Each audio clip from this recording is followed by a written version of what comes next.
façon plus puissante. Emploi et de recrutement sur le territoire, et donc je prends et réussir dans l'Est Touraine.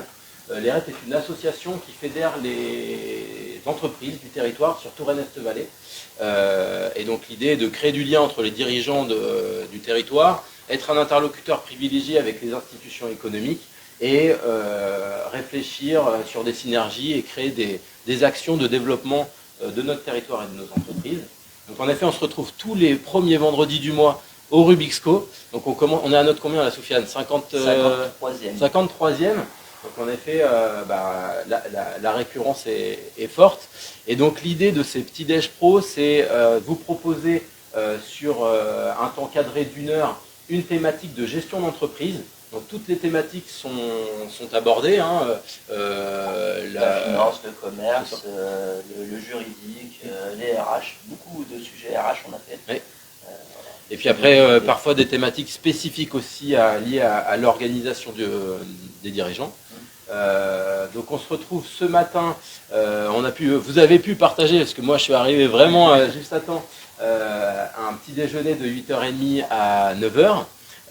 Et puis après il y a 2 propositions de format, un format présentiel, ici où vous êtes présent au sein du Rubixco à Montlouis, et également la possibilité de se connecter en ligne sur notre page Facebook du Rubixco, où vous pouvez interagir avec nous et vos questions seront passées à l'intervenant.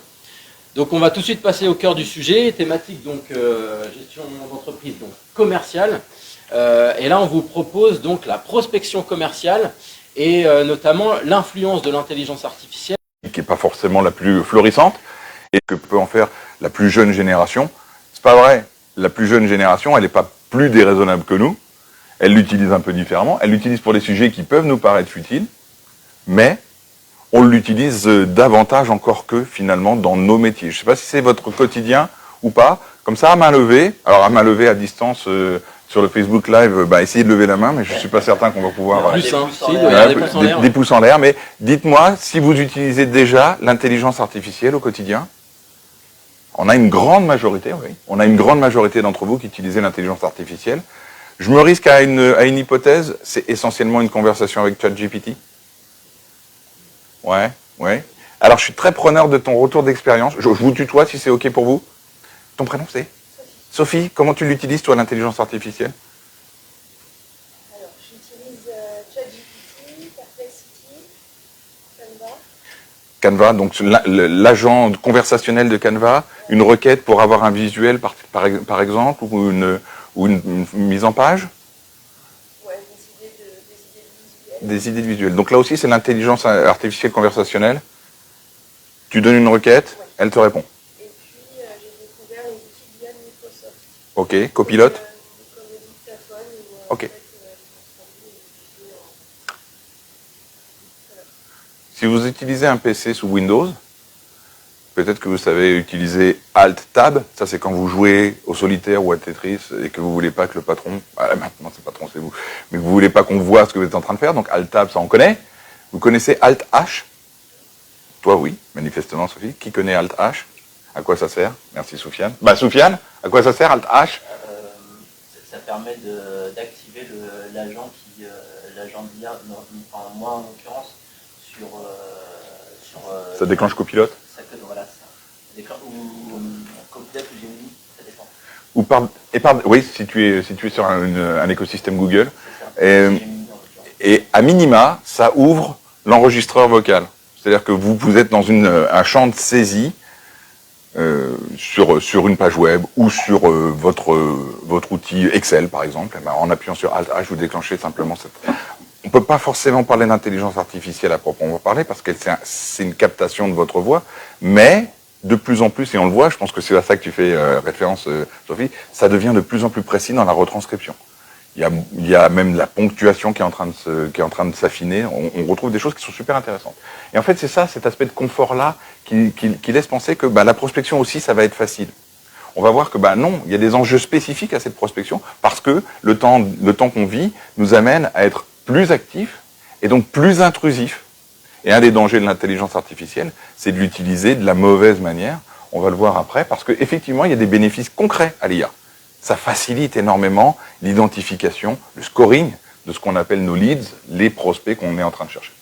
Et puis, on regardera ensemble quelques limites et quelques risques à anticiper. J'espère que le programme vous plaît, j'en ai pas d'autres. Ça va le faire? Alors c'est parti. On parle d'adoption massive. Vous l'avez démontré en levant la main et sur le live, peut-être que tu as vu des millions de pouces. On est combien? 17 000 des millions de pouces. 97% des entreprises en France utilisent l'IA au quotidien. À échelle très diverse. Mais 97% des entreprises utilisent l'IA. On n'est plus donc dans une phase d'expérimentation, on commence à avoir des gens qui ont une vraie maturité dans l'usage, et puis c'est là que les décalages se font, et c'est peut-être aussi pour ça que vous êtes là ce matin, c'est que vous êtes en train de vous dire, je suis en train peut-être de prendre un petit temps de retard, si j'utilise pas l'IA de manière plus massive, plus efficace, parce que j'ai l'impression, en tout cas c'est la tendance qu'on nous amène, j'ai l'impression que ceux qui ont pris le train en marche plus tôt que moi sont en train de s'arroger un avantage concurrentiel terrible. Je peux pas rater le coche. Ok. D'autant que 82% des marketeurs estiment que ça leur permet de se concentrer sur des tâches à plus forte valeur ajoutée. Stratégique, ce mot est un peu galvaudé, je veux dire à plus forte valeur ajoutée. Et là, dans notre aspect prospection, c'est évidemment sur le relationnel client. C'est-à-dire que j'entends utiliser l'IA pour ma prospection essentiellement pour aller identifier et qualifier mes prospects. On est à l'aise avec tous ces termes-là, on est OK. OK. Donc, identifier, qualifier mes prospects, c'est le premier usage. Il y en a qui vont plus loin. Il y en a qui commencent à interagir vraiment avec leurs prospects. On y viendra plus tard. 57%, cependant, ressentent déjà une fatigue, un épuisement. On n'est pas encore en burn-out, mais pas loin, parce qu'il y a presque trop d'usages. Je discutais, c'était toi, Christopher, qui me parlait de Human Linker. J'avais jamais entendu parler de cet outil-là. Donc ça explose dans tous les sens. Je dis pas, alors aussi pour très modestement revenir aussi à des considérations plus terre à terre, je suis pas un expert de l'IA. Je suis plus un expert de la prospection que de l'IA. Pour autant, effectivement, l'IA, je m'y suis intéressé depuis maintenant plusieurs années et je l'utilise très très régulièrement, non pas pour me remplacer, mais pour me donner des idées, pour avoir entre guillemets un œil extérieur que j'ai pas parce que je suis à la tête d'une multinationale de une personne. Et donc ça, c'est quand même vachement plus pratique. Je reviens à cette idée de fatigue. Vous êtes perdu dans la jungle de l'IA, vous? Vous savez quel outil choisir? Vous avez fait les choix à minima. C'est sur la notoriété des outils que vous avez fait votre choix, j'imagine. Tu parlais de ChatGPT, tu parlais de Canva. Canva, c'est vraiment l'outil qu'on utilise quand on a des besoins en graphisme et qu'on veut quelque chose qui soit intuitif et facile. Bon, bah super, Canva, c'est un super outil. En plus, avec l'intelligence artificielle conversationnelle, c'est d'autant plus facile à prendre en main. Formidable. Mais pour autant, il y a certainement d'autres outils qui sont plus pointus que Canva. L'intelligence artificielle est aussi arrivée dans la suite Adobe et Photoshop et autres outils qui peuvent s'apparenter à ces outils de mise en forme, InDesign par exemple. Pourquoi particulièrement Canva? Et en fait, ce qui est en train de se passer avec l'IA, c'est ce qui se passe à peu près tous les moments de point de rupture, c'est-à-dire qu'on essaye de faire rentrer des usages nouveaux dans nos outils anciens. Alors Canva n'est pas un outil ancien. Mais pourtant, c'est un outil qui est bien implanté et on va essayer de faire rentrer l'IA. Je pense qu'il y a aussi une deuxième appréciation à avoir, c'est de se dire comment je peux aller chercher de nouveaux outils et monter en compétence moi. La difficulté que ça a, c'est quoi pour vous? Ok. C'est d'une part faire le choix et d'autre part, c'est de monter en compétence très rapidement. En fait, ce qui nous bloque, et c'est pour ça que j'y reviens, c'est cette période de crise.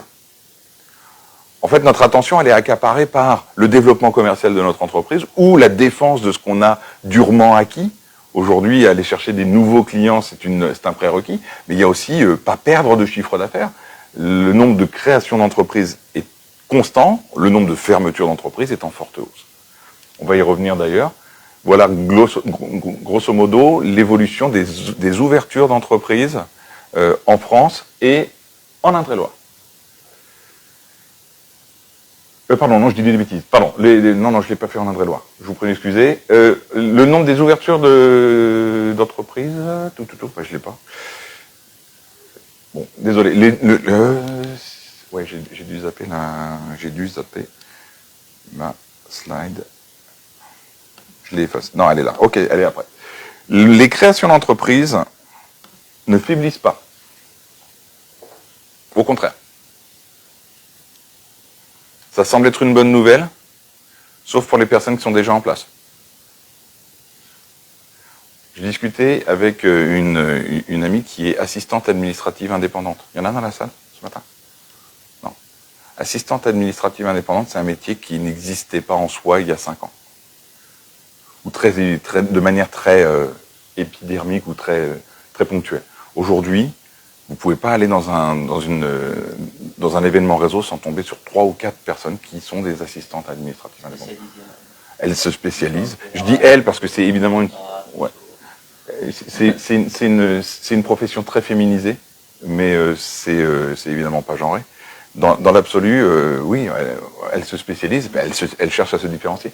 En fait, quand vous êtes en situation tendue sur votre marché et que vous voyez arriver de nouveaux concurrents, ça pose la question de la différenciation, justement. Donc on se spécialise et puis on va chercher les outils qui sont plus efficaces. D'autant que, c'est ce que je voulais dire tout à l'heure, la situation de trésorerie hors Covid, qui est un épiphénomène, certes, mais hors Covid, elle est quand même à la baisse. La tendance est à la baisse.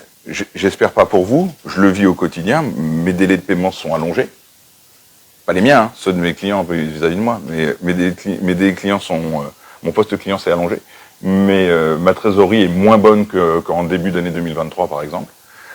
À peu près isopérimètre d'activité. Donc il y a une vraie problématique aujourd'hui autour de ça. On se sent peut-être un petit peu plus sous pression pour trouver de nouveaux clients et de nouveaux débouchés. Si vous ressentez ça vous aussi, bienvenue au club. On en est là.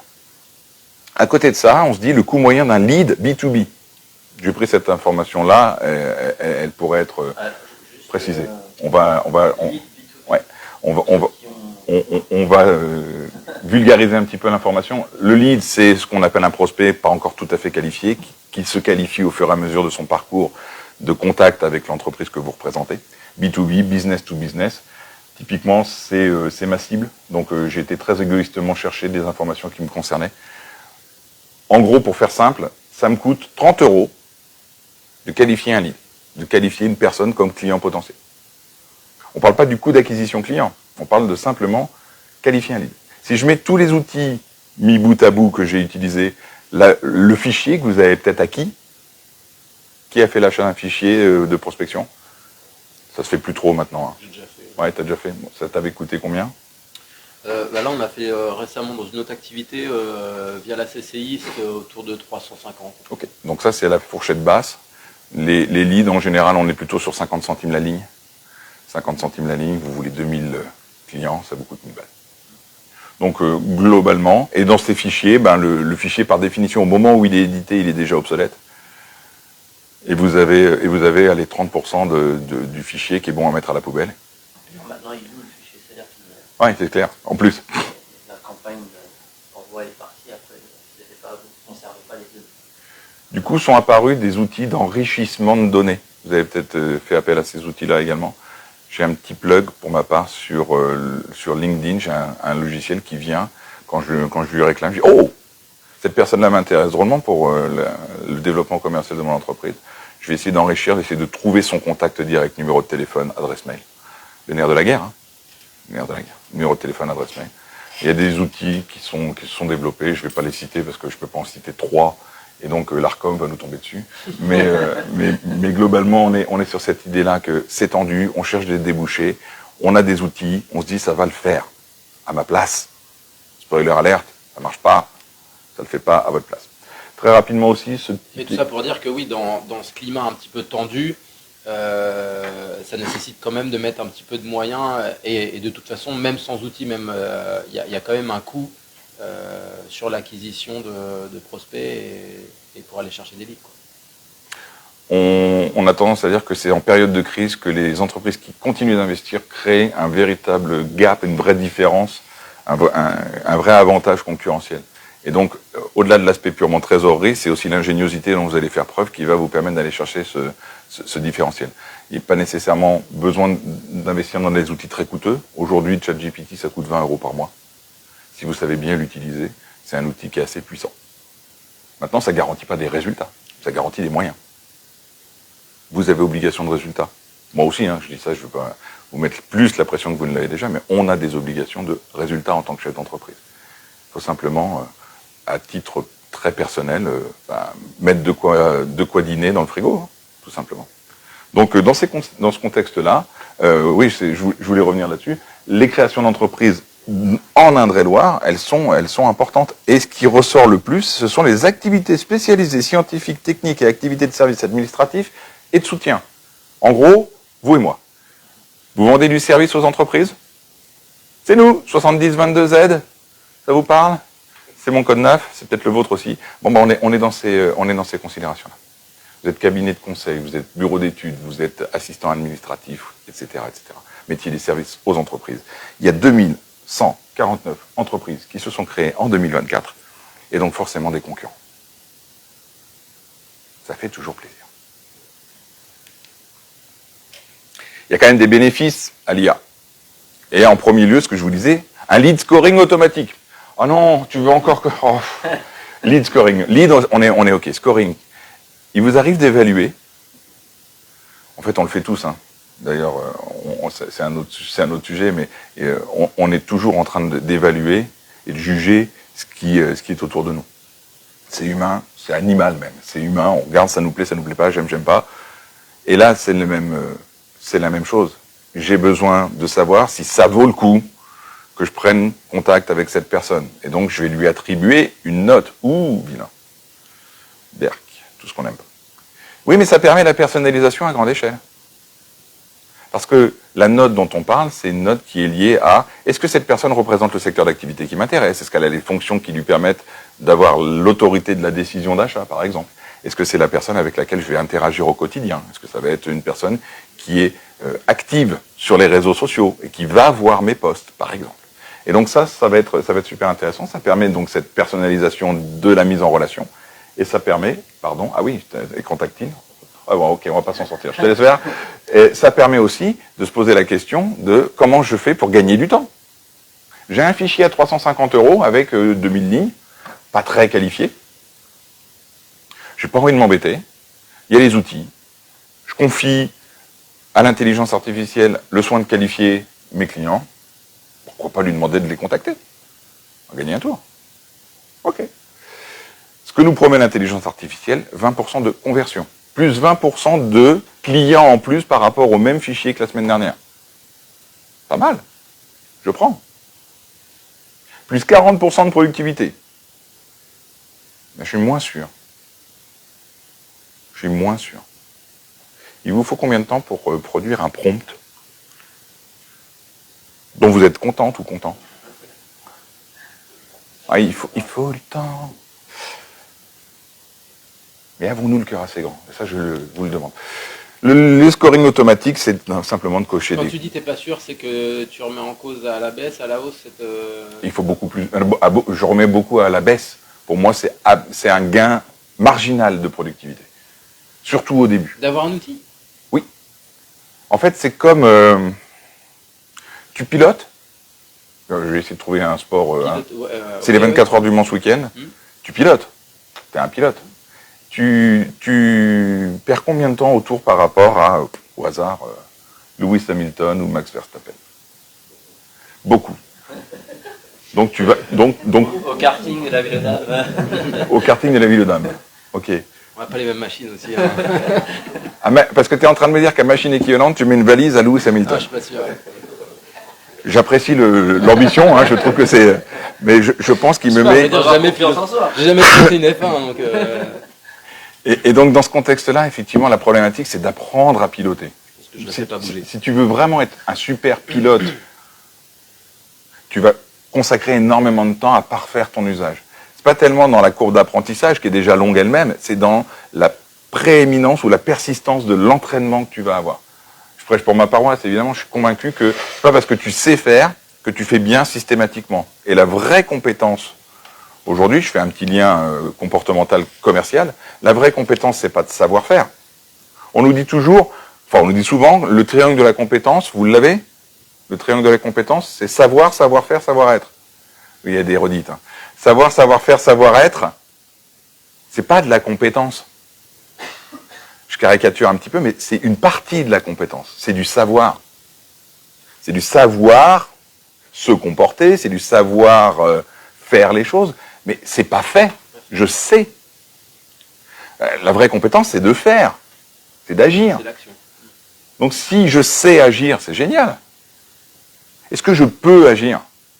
Est-ce que vous avez les moyens et l'autorisation? L'autorisation, j'espère. Sinon, à nouveau, il va falloir qu'on se pose des questions sur la relation qu'on entretient avec nous-mêmes. C'est vrai que l'autre jour, je me suis mal regardé dans la glace, et je crois que je vais me coller au prud'homme, parce que c'est pas possible. Déjà, je vais commencer par me mettre en arrêt maladie, ça va lui faire les pieds à l'autre. À moi, pardon. Et savoir, pouvoir faire, mais il reste une dernière dimension. C'est est-ce que je veux faire? Démonstration, je vais vous faire un double saut périlleux arrière. Regardez bien dans le Facebook. Non, je veux pas. Mais je suis compétent, on est d'accord. Je sais faire. Sur l'aspect athlétique de la gymnastique. Adrien, arrête de regarder mon ventre, s'il te plaît, c'est désagréable. Eh ben oui, mais j'ai pas envie. J'ai pas envie. Donc la compétence est avérée, n'est-ce pas? La problématique, elle est là, en fait. Dans les gains de productivité théoriques, ça suppose que tu es déjà suffisamment expert et entraîné. Parce que entre nous, si je vous demande là, tiens, sortez vos téléphones, passez un coup de fil de prospection. Maintenant. Go. Allez! Ça va être le meilleur coup de fil de la journée, on est d'accord? Donc, entraînement, échauffement, etc. Ton premier prompt de la journée, il n'est pas le meilleur de ta journée. Généralement, tu le refais. Et puis il évolue, bah oui. Tu te rends compte que la réponse qui t'est fournie n'est pas celle que tu attendais, parce qu'on a quand même une idée préconçue de ce qu'on attend de l'intelligence artificielle. Il nous donne pas ce qu'on veut. Donc on lui redemande. Bon, c'est un peu comme avec nos enfants, finalement. Il nous donne pas ce qu'on veut. Un bon prompt, c'est un prompt qui a été retravaillé plusieurs fois. Souvent, oui. Souvent. Et donc, le scoring automatique, ça consiste en quoi? Ben, je vais collecter des données comportementales et déclaratives. Lesquelles? Ben, je sais pas, un taux d'ouverture de clic, un taux d'ouverture de mes emails. Un taux de clic sur les boutons de mes emails. Super, ça c'est de la donnée comportementale. Le temps passé sur une page ou sur un lien, c'est de la donnée comportementale, etc. Bon, toutes ces données comportementales, vous les comprenez, ça vient. Oui, le nombre de visites sur votre site ou sur votre landing page. On est à l'aise avec la landing page? Ok? Non? Une page déportée de votre site web, qui peut y être intégrée, mais une page spécifique pour une action commerciale bien précise. C'est une landing, c'est une page sur laquelle j'atterris quand, par exemple, vous mettez un lien sur votre post LinkedIn ou Facebook et vous décidez que vous avez envie que les gens aient un comportement vis-à-vis de l'offre que vous êtes en train de réaliser, comportement d'achat de préférence. Et donc, cette première page qui va les accueillir sur bienvenue dans cette offre commerciale que je vous propose. Et ça va être une landing page. Elle peut être purement informative. Moi, je ne vois pas l'intérêt de faire des landing pages purement informatives. On n'est pas là pour sucrer les fraises. On a besoin de trouver des clients. Est-ce que ces prospects répondent à vos messages LinkedIn? Est-ce qu'ils les like? Est-ce qu'ils les commentent? Vous passez combien de temps à regarder qui a commenté, liké vos posts LinkedIn? Au-delà de l'aspect vaniteux du truc, vous allez dire, oui, j'ai fait 12 000 vues. 12 000 vues. J'ai 800 commentaires. Wow, c'est génial. Donc 400, c'est les miens, parce qu'il faut toujours répondre aux commentaires. Donc 800 commentaires, c'est extraordinaire. Ça, c'est un bon post. On en fait quoi? Il y a des leads là-dedans. Ouais, d'accord. Et donc, à la main, on va les regarder, enfin à la main, on va les lister et on peut confier à l'intelligence artificielle le soin de définir à qui on doit s'adresser en priorité. D'autant que on a des données déclaratives qui sont facilement accessibles. Il suffit d'aller sur un site comme société.com ou Papers, dont je vous recommande vivement l'étude approfondie, parce qu'il y a énormément d'informations. Ça fait un peu peur, même. Ça fait un peu peur. Donc, vous allez avoir la taille de l'entreprise, la fonction de votre contact, son secteur d'activité, etc. Et on va déterminer qu'en fonction de ce que moi je veux faire, on va gagner un temps parce que ça m'énerve ça. Ça me donne des points en plus ou des points en moins pour l'intérêt de contacter cette personne. Elle a ouvert mon email, allez, 5 points. Elle a cliqué sur le lien, allez, plus 10 points. Etc., etc. Et donc vous allez prioriser, gagner du temps, c'est là où on parle de gain de productivité. D'accord? Encore faut-il paramétrer l'outil. La première fois, c'est long. C'est rare qu'on ait un résultat qui nous satisfasse complètement. Spoiler alerte, ça veut dire qu'on a aussi gâché une partie de notre fichier de prospection. Parce que c'est difficile de reprendre contact avec quelqu'un. C'est Alexia, hein? C'est Alexandra ton prénom, hein? Non, je sais plus. Bon, voilà, c'est mort, la relation est finie. Bonjour Alexandra. Dégage. La personne s'appelle Alexia, pour ceux qui n'ont pas suivi. Et donc, dans l'esprit, c'est cette idée que ce lead scoring, c'est super intéressant. On va donc prioriser les relances sur les leads chauds et reprendre la main sur ce qui a du réel potentiel commercial. Donc, utilisons l'intelligence artificielle pour ça, pourquoi pas, ok. On va automatiser l'envoi de relance plus poussé, en fonction de chaleur, on est d'accord, mais de l'intérêt, de la priorisation. Du coup, chose qu'on n'aime pas faire en général, qui adore prendre son téléphone pour faire de la prospection? Je sais, je fais de la formation sur la prospection. Moi, je préfère vraiment passer par là parce qu'en fait, je trouve que ça fonctionne pas. Et puis, pour voir là de plus en plus recevoir des mails automatiques, maintenant, je m'attarde même pas. Je lis une phrase et c'est corbeille, quoi. Et donc, je me dis, je fais la même chose. Enfin, c'est pas du tout l'image que je veux donner de l'entreprise et ce qu'on a mis en place. Donc, finalement, moi, la prospection, elle passe que par soit du physique ou du téléphonique. Sur l'aspect téléphonique, vous avez, en tant que... Ouais. Tu sens tout de suite un peu plus l'inclination de la personne à te répondre ou pas. Pour autant, ça aussi, ça a été un peu gâché, spoilé, pourri, moisi par l'intelligence artificielle. Ouais. Vous l'avez tous en tête, cet appel qui vous dit « Oui, je sais, vous allez vouloir me raccrocher au nez. » Mais bien sûr.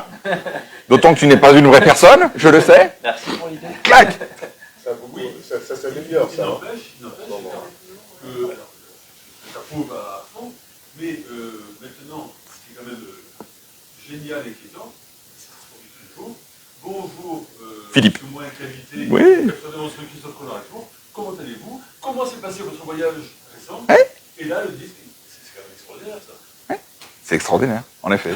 Et pour un public moins averti, c'est bluffant, mais c'est bluffant, et effectivement... Et moi, la première fois, ça m'arrive j'étais dans la voiture, et puis j'avais un collaborateur qui était avec moi, et vraiment, j'ai tenu 5 minutes de conversation, et il me dit, mais t'es au courant que c'est une IA?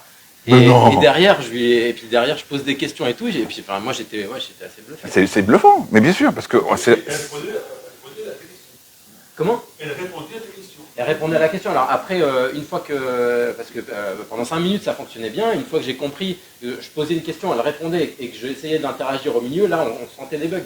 Mais ouais, c'était assez perturbant. Oui, mais ça veut dire non. Je suis d'accord. En complément de ça, ces erreurs qu'elle fait, ou ces temps de latence, ou ces incertitudes, tu peux les avoir aussi avec des collaborateurs d'entreprise qui sont peu formés, qui sont pas experts de leur métier. Aujourd'hui, dans les centres d'appel, et j'ai rien contre les centres d'appel en soi, c'est pas la question, mais aujourd'hui... Je vais demander à mon responsable. Ou, pire, on vous donne une réponse, juste pour pas avoir, entre guillemets, à passer pour un imbécile, et je vais quand même donner une réponse sur une question que je maîtrise pas. Oui. C'est exactement ce qu'on reproche à ChatGPT, ceci étant. Mais enfin, il n'y a pas de secret. C'est répondre. Mais c'est ce qu'on dit, hein, le drame de la communication, c'est qu'on écoute pour répondre alors qu'il faudrait écouter pour comprendre. Mais ça, c'est un autre sujet, c'est plutôt la découverte client. Ouais, Adrien.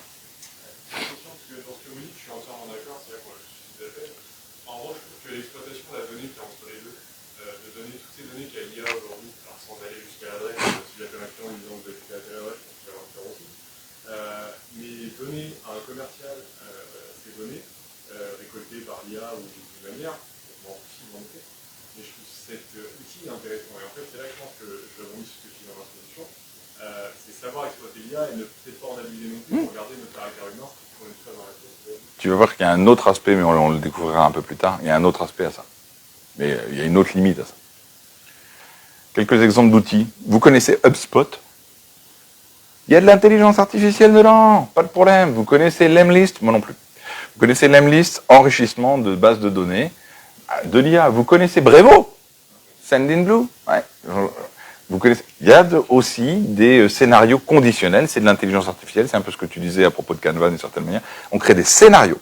Zoho CRM, scoring prédictif intégré. Scoring prédictif intégré. Et puis Salesforce AI, scoring en temps réel, et recommandations de relance. Ah, tu devrais relancer Christopher, Romain, Chloé, Marie, que sais-je encore. Ils sont chauds. Si, parce qu'il a réagi à ton poste, il a même commenté. T'as pas vu, toi, parce que tu étais dans ta voiture, mais quand tu arrives au bureau, je te conseille il y a Maxime qui est chaud patate sur ta publication. Relance-le. Salut Maxime, comment ça va? La personnalisation à grande échelle. Ah, je vais avoir un souci. À quoi ça sert la personnalisation à grande échelle? Il n'y a pas un truc qui vous... Je personnalise à grande échelle. Je vous dis tous tu en même temps. En vous regardant tous dans les yeux en même temps, ce qui est quand même une prouesse. En t'appelant par ton prénom et en te regardant dans les yeux tous en même temps. Pardon. Oh la vache, pardon. C'est ça le gain de productivité qu'on parle. Mais maintenant, dis-moi sincèrement que tu es capable de suivre le rythme. C'est-à-dire un engrenage dans lequel tu t'inscris. Si tu commences à jouer à ça, et c'est pas en soi, le faites pas ou faites-le, il vous appartient de décider si ça vaut le coup ou pas. Et là, il n'y a pas de jugement de morale dans ce que je dis. C'est est-ce que ça vaut le coup ou pas? Mais à quoi ça sert? Ben, on espère une moindre résistance à l'intrusion. Et c'est vrai que le mail qui dit « Bonjour » ou « Bonjour Karl »,« Bonjour Pascal », on l'aime un petit peu plus ce deuxième mail. Même si on a appris à s'en méfier. Hein. Parce que, je ne sais pas vous, quand vous recevez un mail, et moi j'ai toujours l'impression qu'il dit « Bonjour Karl ». Et ça me plaît un peu moins. Je suis devenu méfiant. Après, il faut que ce soit bien ciblé. Hein. Exactement. Moi, maintenant, je reçois des mails avec écrit « Bonjour Eret ». Bonjour Baumé. Bonjour le ou. Point rouge, point jaune. C'est censé développer l'attention. C'est vrai que quand je vous appelle par ton prénom, Alexia, en plus avec le ton très préemptoire, là du coup j'ai son attention, je l'ai prise en faute, elle est en train de discuter avec sa voisine. Les deux du fond là-bas, ça vous intéresse pas ce que je chante? Ça marche moins bien que « Hé Alexia, ça t'intéresse pas ce que je te dis ?» Donc en termes d'attention, le fait de personnaliser, non c'était vraiment pour la vanne, on est d'accord. Le fait de personnaliser le message, il vous amène ce petit supplément d'attention naturellement. Donc, évidemment, vous le faites, vous saviez peut-être pas pourquoi exactement, mais vous le faites aussi naturellement, parce qu'on se dit proximité, c'est plus sympa. Donc, attention sympathie, bien sûr. Effort minime en regard du résultat. J'ai confié à l'intelligence artificielle le soin de dire « tu » et « je t'aime » à tout le monde, à ma place. C'est quand même vachement sympa. C'est quand même super pratique. Et puis l'intérêt, c'est que finalement, on peut vraiment choisir le ton en fonction de ce qu'on a mis en place. Est-ce qu'en effet, on part sur du tutoiement facile ou on veut plutôt un ton beaucoup plus formel? Ouais. Il peut reformaliser et puis adapter le ton qu'on veut lui donner. Quoi. C'est exactement ça. C'est-à-dire qu'à partir d'une même base de données, tu peux donner des informations en disant, de manière plus spécifique, quand tu as affaire à quelqu'un qui est CEO et qui a 50 ans, tu vas le vous voyez, ou là vous voyez. Et quand tu as quelqu'un qui a 30 ans et qui est manager, tu vas la tutoyer. Parce qu'on est sur un pied d'égalité, etc. J'en sais rien. Mais oui, pourquoi pas, bien sûr. Moi, je tutoie tout le monde. Il y a quelques risques, néanmoins, à cette personnalisation à grande échelle. C'est le bullshit, entre guillemets, pardonnez-moi cette expression-là, mais j'aime beaucoup. Puis quand on fait une conférence, c'est bien de dire bullshit, paraît-il. Surtout quand on est en Auvergne-Rhône-Alpes. C'est introduire de la matinée, ça? Non, pas particulièrement. Si le ciblage n'est pas parfait. Bonjour Pierre. Ça va? Bah Pierre, pourquoi tu réagis pas? Pierre, je crois que tu es très occupé en ce moment et j'aimerais simplement avoir une relance de ta part, ce serait assez poli. Pierre, peut-être que tu ne réponds pas et qu'il ne s'agit pas de la bonne personne. Est-ce que tu peux me transmettre les coordonnées de la personne qui s'occupe? Et en fait, le ciblage est super mal fait. Je m'adresse depuis tout à l'heure à Sophie, qui me regarde et me dit mais qu'est-ce qu'il a fait? Il a craqué? Il a fait un AVC ou quoi? Non, pas encore, vous inquiétez pas. Enfin, je ne crois pas. Mais ouais, c'est totalement déstabilisant et c'est hyper désagréable en fait. Ça vous est certainement arrivé, vous aussi, de recevoir ce type de mail. Et c'est pas génial. Donc, si le ciblage n'est pas parfait, immédiatement perte de confiance, dès qu'on se découvre le poteau rose. Tu te rends compte que tu parles à une IA? Mais non. Oh, je me sens bête. Donc, si vous l'utilisez, voilà les risques auxquels vous vous exposez. Il y en a peut-être, notamment, ceci. Alors, c'est peut-être un peu moins lisible en Facebook Live, hein, mais je reçois ce mail qui est signé de moi-même. Très très mal calibré, en fait, ça devait arriver dès le départ. En fait, ça a été fait sur une base de données. Je vous épargne le nom de la personne, c'est pas... Mais, puis en plus, ça veut rien dire. Enfin, ça ne s'adresse pas à moi. Je suis pas concerné. J'ai eu l'impression que quelqu'un essayait de se faire passer pour moi quand j'ai reçu ce mail. J'ai eu l'impression que quelqu'un essayait de se faire passer pour moi, et en fait, c'était de l'A/B testing. Et que j'étais dans la liste des récipiendaires de ce mail-là. Chaud, quoi. J'ai reçu le même mail. Chaud. Prénom, nom. L'entraîneur commercial. Non, prénom, Karl, nom, Baumé. L'entraîneur commercial, il n'y en a qu'un, c'est moi. Suffit, oui. Ceci étant, voilà comment moi je peux fonctionner. Bon, déjà, je lui demande s'il a bien dormi à ChatGPT. Je trouve que c'est important de bien parler à ses collaborateurs. Chloé, tu as reçu un mail. T'as pas voulu me répondre. J'ai dit, j'ai besoin de faire un mail de prospection personnalisé. Je vais embêter Chloé. Donc je lui dis, de quoi tu as besoin? Il me dit, tu me donnes des liens de profil, je les analyse, je propose un mail personnalisé. Ok, super. J'ai fait un prompt. Pardon, j'ai fait un prompt. Après, vous n'êtes pas obligé d'être malade comme moi, hein. Mais j'ai fait un prompt. J'étais super content. D'ailleurs, il me dit, ok, voilà ce que je vais faire. C'est-à-dire que c'est très très fort quand même maintenant, hein, ChatGPT. Quand vous donnez un prompt important, il vous revalide ce qu'il va faire, juste histoire de bien... Mais je l'ai, entre guillemets, pour ma part, entraîné à ça. C'est-à-dire que je lui dis, dis-moi ce que tu vas faire. Que je m'assure quand même, parce que c'est mon collaborateur, mais j'ai encore un management un petit peu directif ou persuasif. Mais je ne sais pas s'il est vraiment compétent, donc avant que ce soit participatif Un peu de contrôle. ou délégatif, il y a encore du contrôle. Mais on pourra reparler de ce mot-là, parce que je trouve que c'est un mot qui est mal perçu. De la même manière que confiance, on lui attribue une connotation dans l'entreprise qui est pas heureuse à mon sens. C'est pas que j'ai confiance ou j'ai pas confiance, c'est que je n'ai pas le droit de faire confiance, au sens propre du terme. La confiance exclut le contrôle. Et donc, comme on a besoin de se contrôler, on va se dire que c'est pas de la confiance dont on a besoin.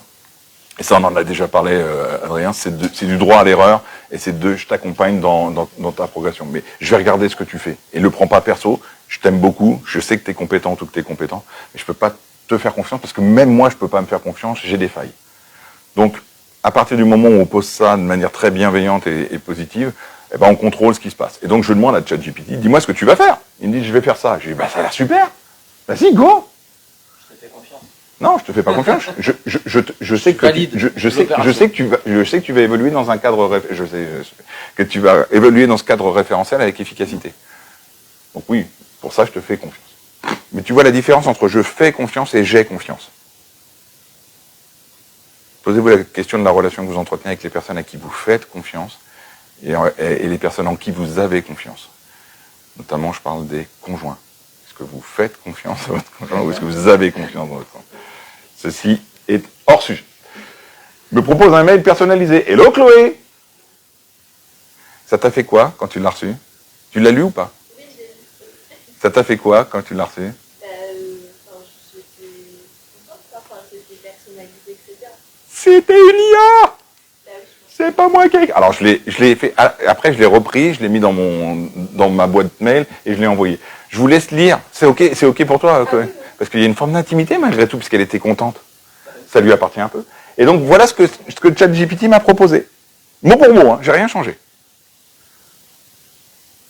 Posez-vous la question, vous remplacez Chloé par votre prénom et le contexte par le vôtre.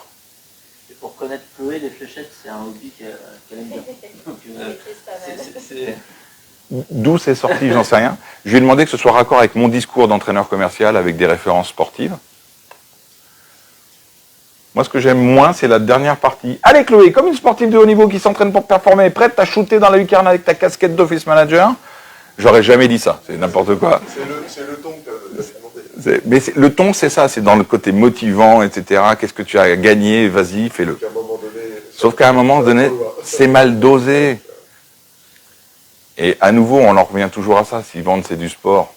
Transmettre un message, c'est comme faire une passe. Et si à cette distance-là, je te fais une passe en faisant...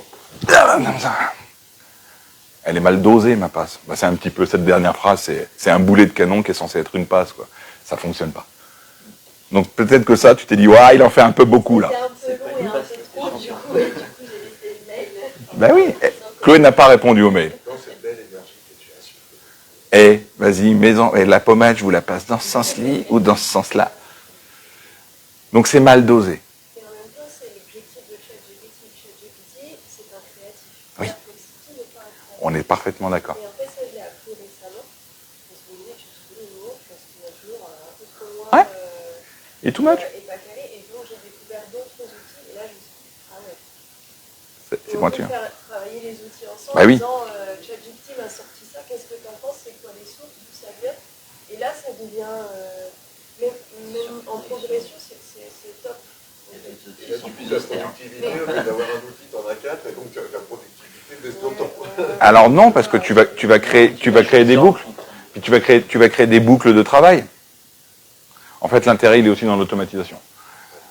Mais c'est vrai que la difficulté, parce que il y a le fait de l'utiliser pour créer du lien, et il y a aussi le fait de le recevoir. Et en fait, moi, comme je disais tout à l'heure, j'en reçois pas mal, et la plupart du temps, je les supprime. Mais je me dis, maintenant, vu qu'il fait partie, de toute façon, l'IA fait partie des utilisations. Là où j'ai du mal maintenant à me rendre compte, c'est est-ce que la personne l'a utilisé, mais j'ai vraiment quelqu'un derrière qui a essayé de me joindre, ou est-ce que c'est je suis dans un canal automatisé et que je réponde pas, de toute façon on s'en fout, il attend pas une réponse. S'il a une réponse, il sera très content. Et en fait, c'est là où j'ai du mal, parce que je pense qu'aujourd'hui je supprime tout, mais je veux pas non plus passer pour celui qui répond pas, alors qu'il y a vraiment quelqu'un qui cherche à me joindre derrière, quoi. C'est là, je trouve que la limite, elle est assez dure, quoi. Maintenant, entre nous, qui a des scrupules à ne pas garder contact avec des gens qui utilisent des outils qui les comment dire, soustraient à leur responsabilité de relationnel humain? On est dans des métiers de la relation humaine. Moi, un tout petit peu, parce que si je ne réponds pas, le risque, la crainte, pas la peur, mais le risque, la crainte, de passer un peu pour un ringard Okay. qui n'évolue pas avec l'évolution.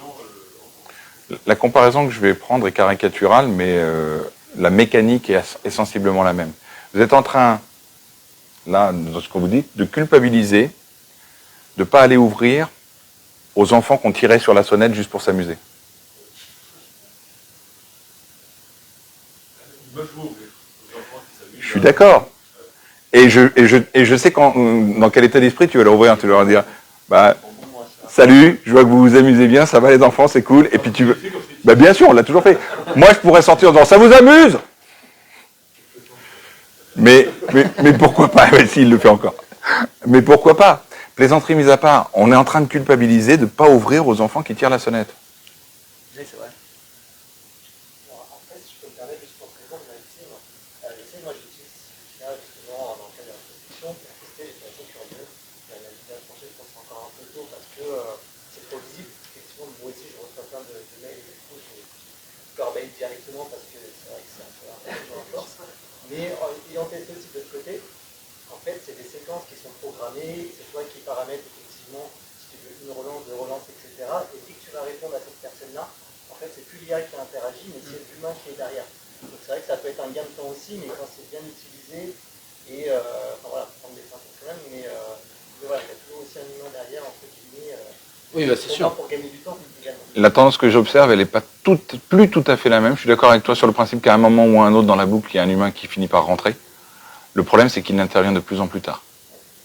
Tu as un mail, deux mails, trois mails de relance. Ce mail de « je vois que vous êtes très occupé, vous aurez... » Je veux dire, le troisième mail de relance automatisé, c'est un scandale au bout d'un moment. Mais même sur les relances téléphoniques, on a ces campagnes d'appel qui sont faites en masse.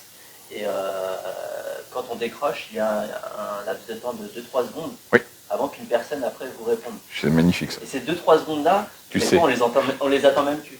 On sait que c'est automatisé. Les aides de l'État et de la région. Mais 2-3 secondes après, il y a une vraie personne qui vous parle quand même. Je vais être cru.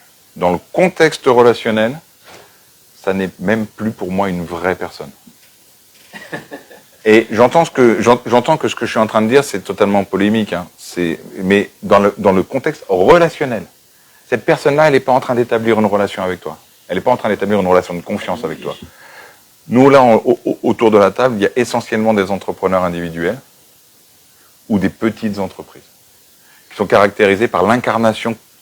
C'est votre personne qui représentez l'entreprise. Et donc, de ce contexte, de ce point de vue-là, je pense qu'on a une forme d'obligation de relationnel humain et sincère. Après, je dis pas que je suis pas vendeur et que je vais pas exercer mon influence. C'est pas la question. Mais elle est sincère. Je viens dans une intention qui est de vous apporter de la valeur et que vous achetiez ce que j'ai à vous proposer. Et donc c'est le propre de la prospection. J'ai quelque chose à vendre et j'ai un intérêt manifeste économique premier, vous allez me payer pour ça. Et c'est normal, c'est le jeu, puisque j'apporte de la valeur. Et donc ce qui me manque, moi, dans cette utilisation qui est faite, parce qu'on cherche des gains de productivité et non pas des gains de qualité, parce qu'en fait on est en train de refaire la même bêtise de prospection qui est la massification, alors qu'on devrait utiliser cet outil-là, il le permet, pour la personnalisation et un ciblage beaucoup plus efficace. Vous avez réellement besoin de 2000 clients ce mois-ci pour vivre correctement de votre métier. Vous avez besoin de 2000 clients ce mois-ci pour vivre correctement de votre métier? Ok, massifiez. On n'a pas le temps. Vous êtes une petite structure et vous avez besoin de 2000 clients, massifiez. Faites des landing pages, des offres automatiques, peu d'interaction humaine. Ok. Je suis à la tête d'une multinationale de une personne, je fais du conseil et de la formation, de l'accompagnement. Je fais de l'humain. J'ai besoin d'aller 6-7 clients pour bien vivre de mon métier. 6-7 clients par mois, c'est suffisant. 3 quand je doublerai mes tarifs. Mais c'est suffisant. Donc, je vais aller chercher 6 ou 7 bons clients, donc 15 bons contacts. Donc 30 bons rendez-vous, vraiment. Voilà, je cherche 30 rendez-vous pour faire 15 devis et signer 7-8 clients. Pas besoin de 2000. Mais non, pas besoin de 2000. Donc j'ai une liste de 2000. Mais il y a un moment pour tout. Je me balade aussi pas mal dans les réseaux physiques et donc j'ai développé un plaisir à pitcher. J'en parle beaucoup aussi dans les réseaux sociaux. Je dis qu'un bon pitch, tu peux faire le meilleur pitch du monde s'il n'arrive pas au bon moment. Ben c'est pareil avec la prospection. S'il n'arrive pas au bon moment, c'est pas parce que ton offre elle est extraordinaire que j'en ai besoin là maintenant tout de suite. Enfin, une promotion sur les pellets de votre poêle à granulés, là maintenant tout de suite. C'est la priorité, on est d'accord? Pourtant, il y a une sacrée offre. Pourtant, il y a une offre, elle est canon. Les fins de stock. Elle est canon. Oui, alors je suis visionnaire, j'ai provisionné. Je m'en fous, j'ai provisionné.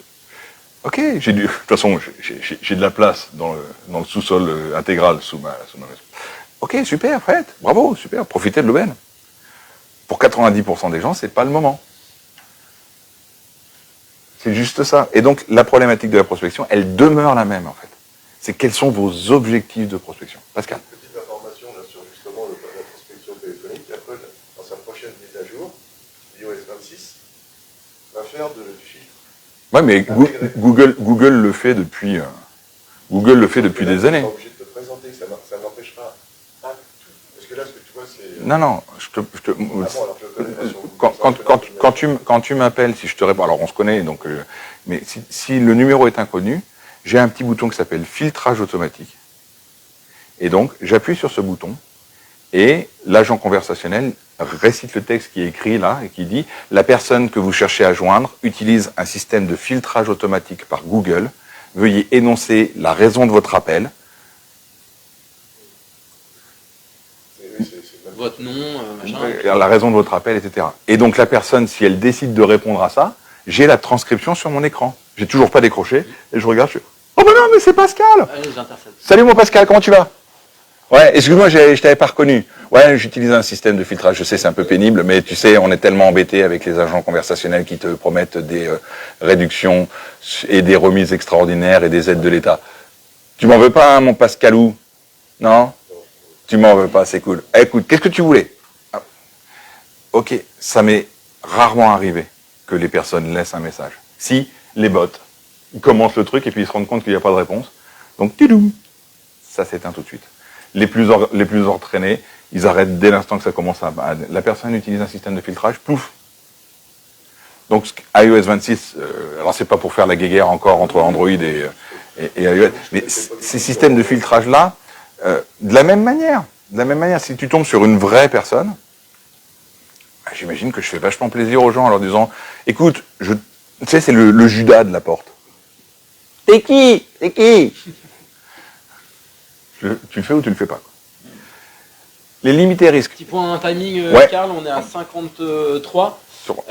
On est dans les temps pour moi. C'est passionnant. Après, on se met toujours Petit 5 minutes. comme pour parler dans ton jargon du temps additionnel. Il n'y en aura pas besoin vraiment, mais tu vas voir. Ok. Très rapidement, c'est votre éthique commerciale. Là, je commence à porter un jugement de valeur, on est d'accord, hein, on est un peu sur la morale, la notion d'éthique commerciale. Qu'est-ce que vous voulez faire? Je vous parlais de massification ou d'hyper-personnalisation. Si vous n'avez pas besoin de 2000 clients par mois, je vous engage à, du coup, comment utiliser l'IA, cibler, qualifier, aller au maximum de la compréhension de qui est votre client, et ça, vous pouvez l'automatiser assez facilement. J'ai transmis des captures d'écran du profil, ça a donné un mail qui n'était pas déconnant pour Chloé, qui n'était pas génial, mais qui n'était pas déconnant. Si je l'avais écrit moi-même, je pense que je l'aurais écrit un peu mieux que ce qui avait été proposé là. Mais je pense que j'aurais touché la corde sensible, parce que ça lui a bien, tu nous l'as dit, j'ai trouvé ça sympa, ça m'a fait plaisir. Donc, c'est l'intention que j'ai. C'est que la personne se sente, comment dire, valorisée par l'appel aussi. Le besoin de formation continue, c'est une vraie limite. Une fois que vous avez mis le doigt dans cet engrenage-là, vous allez devoir vous entraîner. Vous avez du temps à vous entraîner à ça? Je parle aux plus sportifs d'entre vous. Vous avez un grand point fort dans votre performance sportive. Et donc, vous allez travailler sur vos faiblesses, en espérant les augmenter. Mais du coup, vous consacrez quel temps à travailler sur vos points forts existants? Parce que si vous ne les entraînez pas, ça va moins bien fonctionner. Donc on va finir par niveler à avoir quelque chose de moyen partout, qui restera moyen, quoi. Et qui recommanderait une banque moyenne. Non, je ne suis pas sponsorisé par les banques en ligne. Donc, capitalisez sur vos points forts. Si votre point fort, c'est l'entrée en relation personnelle, humaine, bah, déléguez la partie qualification à l'IA, bien entendu, mais gardez la partie entrée en relation humaine. C'est votre point fort.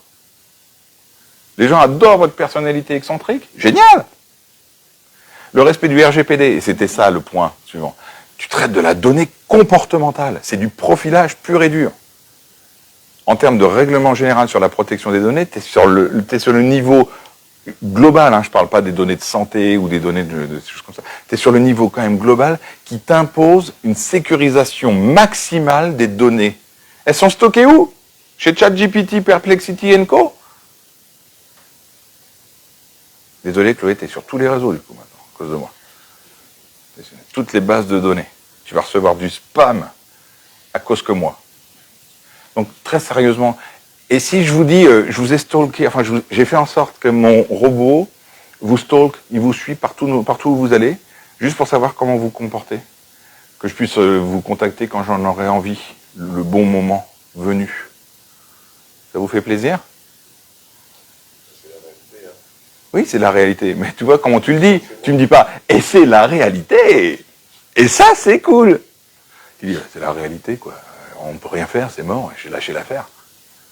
Qu'est-ce que tu veux que je fasse? Donc on en est là. Est-ce qu'une relation qui commence par « Salut, ça fait 6 mois que j'ai demandé à quelqu'un de t'observer, qui n'est même pas un humain, qui n'a rien à faire de ce que tu fais, qui froidement analyse tous tes comportements, y compris les plus sordides, pour que je puisse te contacter le moment venu. » Ça vous fait vachement plaisir. Donc on est en train de faire ça. On est en train de faire ça. Si c'est OK pour vous, pas de problème. C'est en partie OK pour moi, jusqu'à un certain point. C'est toujours une question de curseur, en fait. C'est toujours une question. Donc c'est quoi la recommandation là, de l'entraîneur à ce sujet? Utilisez pour la qualification de vos fichiers, de vos prospects, dans un contexte qui reste professionnel. Pour moi, aller regarder sur LinkedIn, aller regarder sur TikTok, c'est pas la même chose. Tout dépend de l'usage que les personnes ont des réseaux sociaux. LinkedIn, par définition, c'est un réseau social professionnel. J'ai aucun scrupule à aller regarder ce que font les gens sur LinkedIn, puisque c'est non pas du domaine public, mais ça devient notoriété publique, mais c'est consenti, volontaire. TikTok, ce que tu scrolles, et que tu t'arrêtes sur, je dis n'importe quoi, enfin les sites qui n'ont plus cours maintenant, puisqu'ils ont été... Ça ne me regarde pas. Ça n'a aucun intérêt dans ce que j'ai à te vendre, sauf si je suis addictologue. Donc, pour moi, moi je suis très B2B, donc LinkedIn, les réseaux professionnels, cette limite-là qui m'intéresse. Moi, je m'arrête là. Et puis, l'impact écologique, tu utilises donc Perplexity, Canva, machin. Bon, il y a à peu près la Loire qui coule sous ton ordinateur. Et là, c'est bien culpabilisant. Je sais bien que le fait de lui dire bonjour, bien dormir, ça coûte. Maintenant, si vous dites juste bonjour, au revoir, merci, ça n'a aucun intérêt. Hein. On est d'accord. Si je m'étais arrêté à bonjour, bien dormi, ça n'a aucun intérêt. On est parfaitement d'accord. Je ne suis pas obligé de commencer par là. Maintenant, ce qui a été démontré, c'est que quand tu t'adresses à quelque chose, j'allais dire quelqu'un, quand tu converses le fait d'être poli, d'être sympa, ça modifie complètement les connexions que tu as dans la relation entre guillemets à l'autre. Il comprend qui tu es et il va s'adapter à ça. Non, toi, tu déclenches un truc de positivité. Ah, ok. Ouais. Mais je suis pas BA, hein, je sais bien que c'est un robot. Je suis pas en train de je suis pas en train de lui demander des conseils amoureux ou de me réconforter. Oui, mais aujourd'hui, il y a des usages qui sont ceux-ci.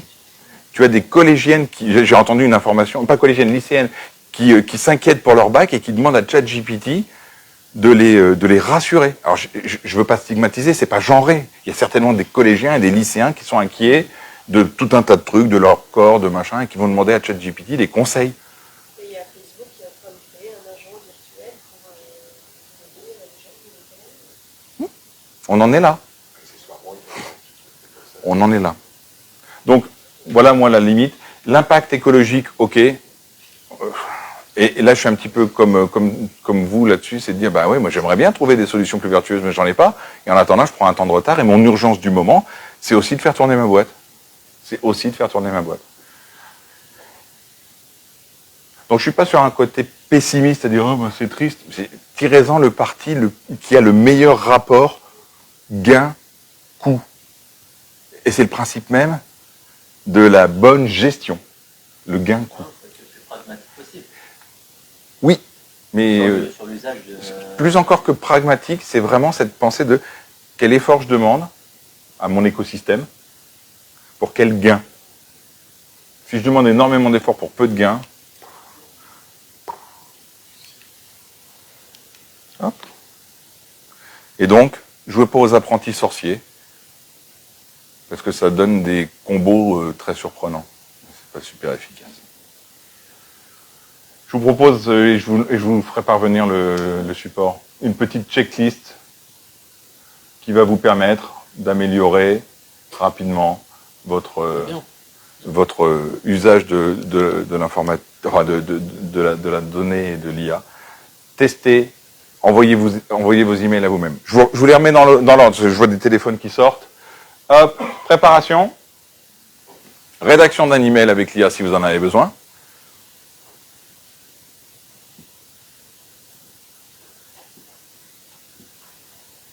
Et vous avez probablement compris d'où vient cette checklist. Exactement. C'est un signe aussi. Et donc pas un canard, c'est un signe. Oui, on a le droit au calembour pourri à 10h. Non, les blagues, c'est du 100% artisanal fait maison et répété à l'envie. du 40 bars. Astuce bonus, gardez une trace de vos réponses dans votre CRM. C'est important de savoir ce qui fonctionne et ce qui ne fonctionne pas. En fait, c'est erreur, hein, on en est tous là. J'espère que cette intervention aura pu vous éclairer. Alors, si vous êtes inscrit à la matinale de ce matin, vous recevrez la présentation. Et c'est avec grand plaisir qu'on pourra échanger davantage, si vous le souhaitez. Merci beaucoup de votre attention. Merci, Karl.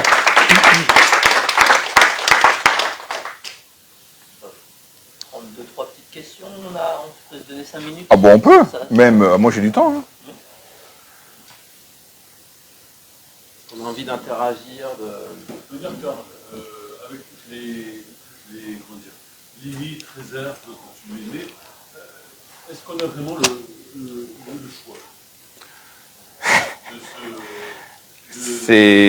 on est à... le choix de faire l'impasse, tu veux dire? le choix de ne pas adhérer, Ouais. de ne pas entrer dans ce... Je le fais exprès, c'est toi qui as posé la question, Philippe, et la réponse n'était pas destinée personnellement. On est à 2 questions du point Godwin. Point Godwin. Pour ceux qui ont la ref. Dans 2 questions, on parle de totalitarisme et de nazisme. Est-ce qu'on a vraiment le choix? Tu as le choix. Tu as complètement le choix. Je pars du principe que nos clients vieillissent avec nous. Il y a un business pour les gens qui ne sont pas prêts à passer à l'IA. Si tes clients vieillissent avec toi, c'est pas grave. C'est pas grave, tu auras quand même de quoi faire tourner ta boîte. Donc tu as parfaitement le choix de ne pas rentrer dans la mouvance. Tu vas avoir des gens qui sont sensibles à ça.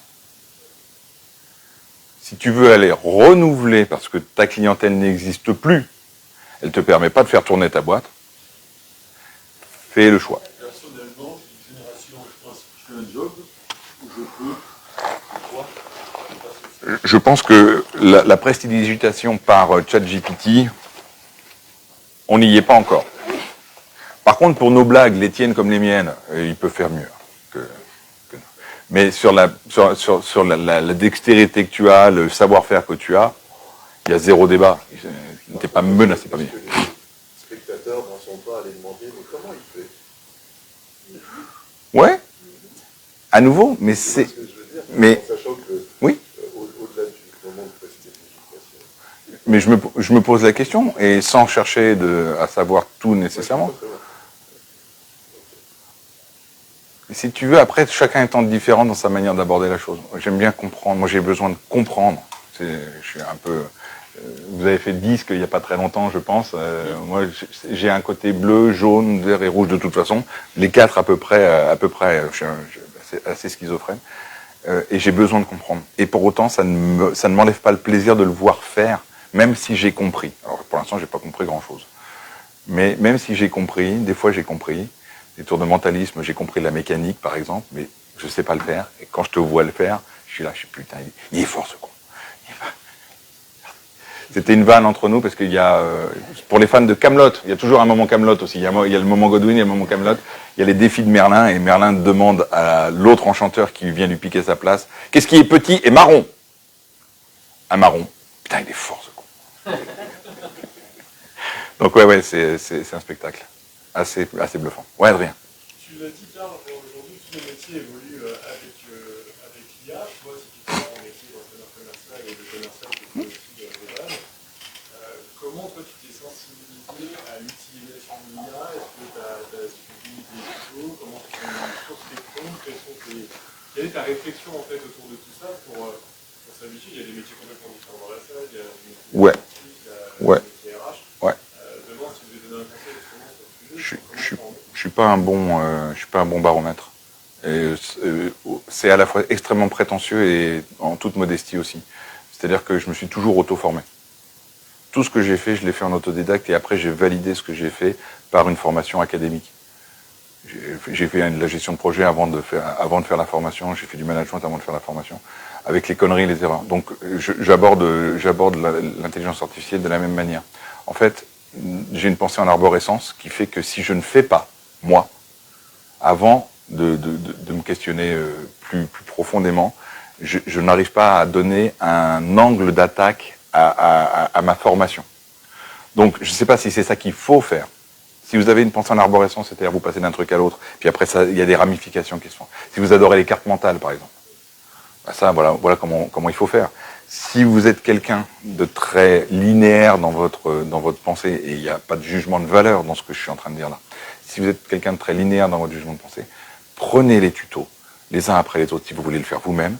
Faites-vous accompagner par des experts si vous avez besoin. Il y a des gens qui sont extrêmement didactiques là-dessus. Vous avez reçu, je crois aussi, Ludovic et Livier sur l'aspect l'utilisation à ChatGPT. Ils ont une formation qui est juste extraordinaire. On fait bosser le local. Hein. Donc Livier Guérin et Ludovic Michel, qui forment un duo détonnant là-dessus. Livier, c'est une machine de guerre sur ChatGPT et donc sur les autres intelligences artificielles conversationnelles.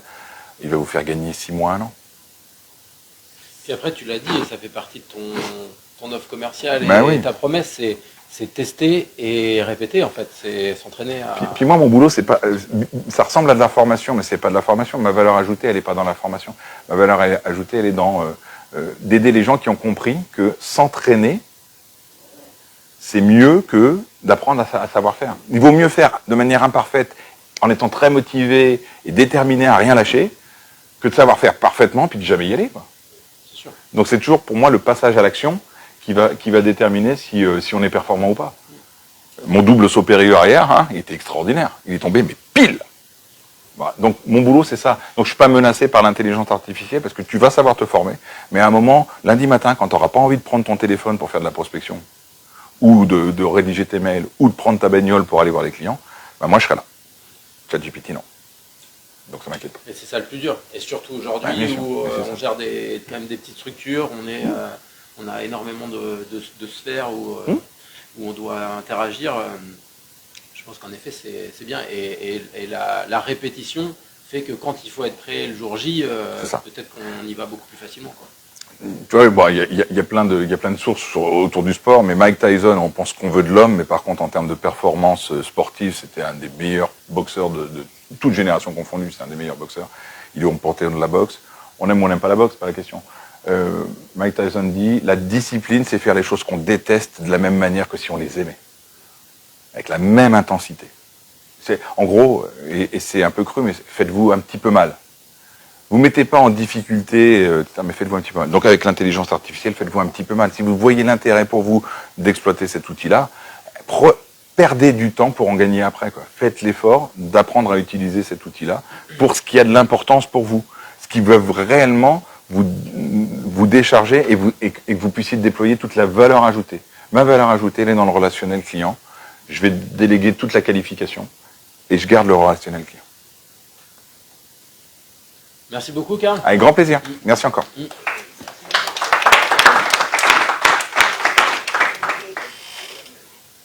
bien, belle matinée à toutes et à tous. On clôture ce petit Déj Pro. Merci de m'avoir invité. En tout cas, c'était un grand plaisir. Merci les gars. à toi.